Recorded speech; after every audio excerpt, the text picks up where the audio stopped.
Well, howdy there, Internet people. It's Belle again.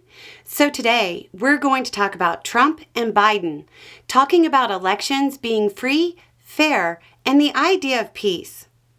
Recently, Biden made a surprise appearance at a White House daily briefing. While there, Biden expressed concerns that many Americans feel and provided the viewpoint from where he's at. It leads to something we all have to acknowledge and something we need to discuss. Because if more people were aware of it in the lead up to 2020, we might have seen a different outcome in the aftermath, and we'd probably be looking at a very different situation today. When talking about the state of the upcoming elections, Biden said, quote, "I'm confident it will be free and fair. I don't know whether it will be peaceful."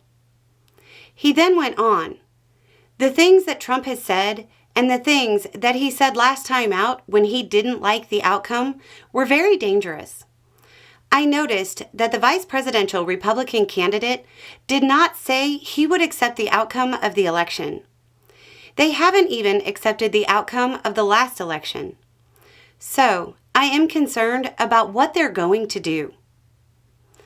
Trump is continually denying the outcome of the last election. A few days ago, he said, quote, "All I want is a fair election. That's all. Just a fair, honest election. I hope we're going to get that." He was then asked if he trusts things this year. He responded with, "I'll let you know in 33 days. That certainly sounds like whether or not he trusts the process depends on whether or not he wins. Then, a couple of days later in Michigan, he said of the last election that he lost, quote, "We won. We won. We did win. It was a rigged election. It was a rigged election. You have to tell Kamala Harris. That's why I'm doing it again. If I thought I'd lost, I wouldn't be doing this again." He's saying this the same week Smith's filing cited people telling prosecutors that he knew he lost 4 years ago. But let's just say it's true for a second. Let's just pretend Trump actually believes the stuff he expects his base to believe or ignore. Trump, with untold amounts of money, the Republican Party at his disposal, and the ability to call a press conference whenever he wants, has been unable to demonstrate his claims are true. He hasn't even been able to clearly articulate what the claims were. With untold resources, he can't make the case to the American people.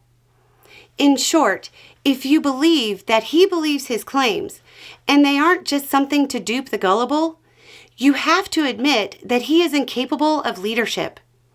With 4 years, he can't make the case. This is about something that should be relatively straightforward. What does that mean for later, when as president he's confronted with something that requires nuance, like a delicate foreign policy decision? He won't be able to make the case then either. He'll do something flashy, claim victory, and then when the other side responds, he'll downplay it and say those who were injured because of his poor decision-making just had headaches, and asked how they were injured, despite the documentation of their brain injuries. Look, at this point, we all know that if Trump loses, he'll make a bunch of baseless claims. Again. He'll erode the founding principles of this country. Again. He'll stir up those who trust him. Again.